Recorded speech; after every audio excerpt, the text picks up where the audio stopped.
আসসালামু আলাইকুম রহমতুল্লাহি বারাকাতুহু। শুরুতেই বলে দিচ্ছি আমরা এসেছি জমিদার বাড়ি দেখতে। জমিদার বাড়ি দেখাবো, তার আগে আপনাদেরকে ছোট্ট একটা রিকোয়েস্ট, যদি ভালো লাগে একটা লাইক কমেন্ট করে অবশ্যই পাশে থাকবেন। তো চলুন কথা না বাড়িয়ে আমরা জমিদার বাড়িতে ঢুকে পড়বো। তার আগে আমি অ্যাড্রেসটা বলে দিচ্ছি। জমিদার বাড়ির অ্যাড্রেসটা হচ্ছে সিরাজগঞ্জ সদরেই, সিরাজগঞ্জ সদর থানাতেই। আমরা এখন চলে যাব সেই কাঙ্ক্ষিত এই জমিদার বাড়ির ভিতরে। আপনারা দেখতে পাচ্ছেন পুকুর, এখানে একটা ছোট্ট একটা মন্দির দেখলাম। তারপরে এখানে আমরা ঢুকবো গেইটে, তবে জমিদার বাড়ি ওই পাশে।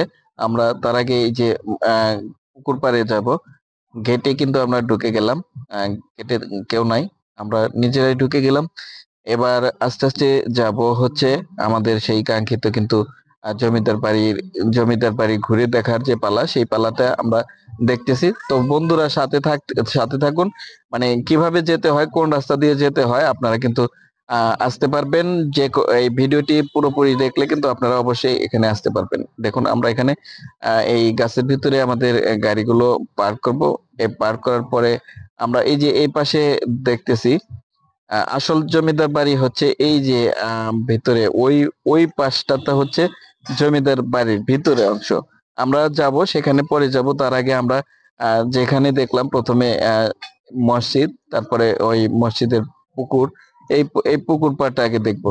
আসলে এখানে হিন্দু জমিদাররা থাকতো সেই ব্রিটিশ থেকে কিন্তু তারা এখানে থাকতো।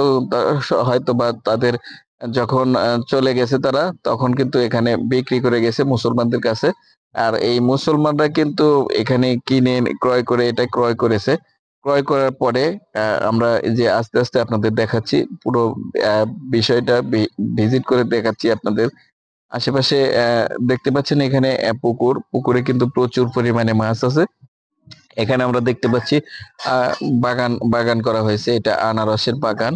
তারপরে ওখানে হাঁস পালন করতেছেন। তারপরে পুকুরে কিন্তু মাছ আছে, অনেক মাছ আছে। এর সৌন্দর্য, ভিউটা দেখলে ভাই আপনি মনটা ভরে যাবে। এত সুন্দর জায়গা, এত সুন্দর ভিউ, আসলে দেখার মতো। একবার না দেখলে কিন্তু এখানে আপনার বিশ্বাস হবে না। পছন্দ পছন্দ আপনি দেখুন, পুরো ভিডিওটা জুড়ে থাকুন, সম্পূর্ণ দেখতে থাকুন।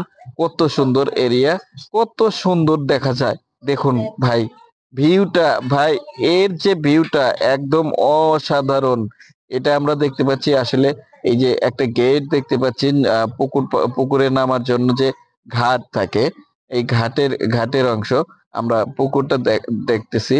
এই পুকুরটা কিন্তু জমিদার আমলের পুকুর, কিন্তু এখানে কিন্তু তাদের কোনো হিন্দুরা বসবাস করতো, কিন্তু তাদের কোনো এখন এখানে চিহ্ন নাই। ওটা আমরা দেখতে পাচ্ছি, ওটা কিন্তু মসজিদ। এটা মুসলমানরা কিনে নেওয়ার পরে কিন্তু এই মসজিদটা নির্মাণ করা হয়েছে।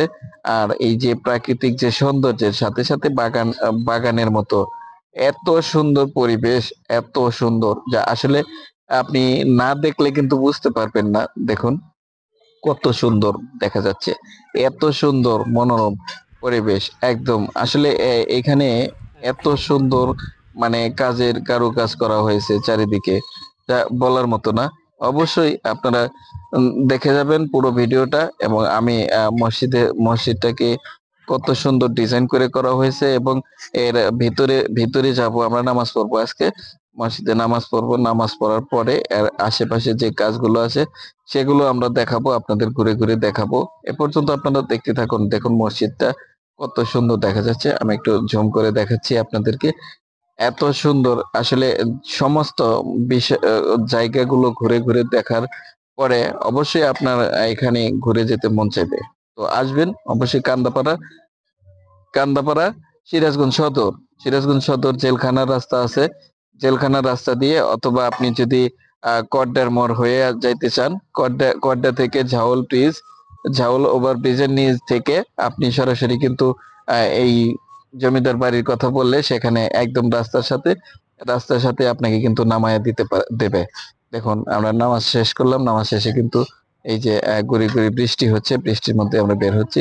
এই যে ঘাটের যে দৃশ্যটা কত সুন্দর, একদম মানে এত সুন্দর পরিবেশ। আর আমি মনে হয় যে সিরাজগঞ্জ জেলার মধ্যে এত সুন্দর পরিবেশ আর দেখি নাই।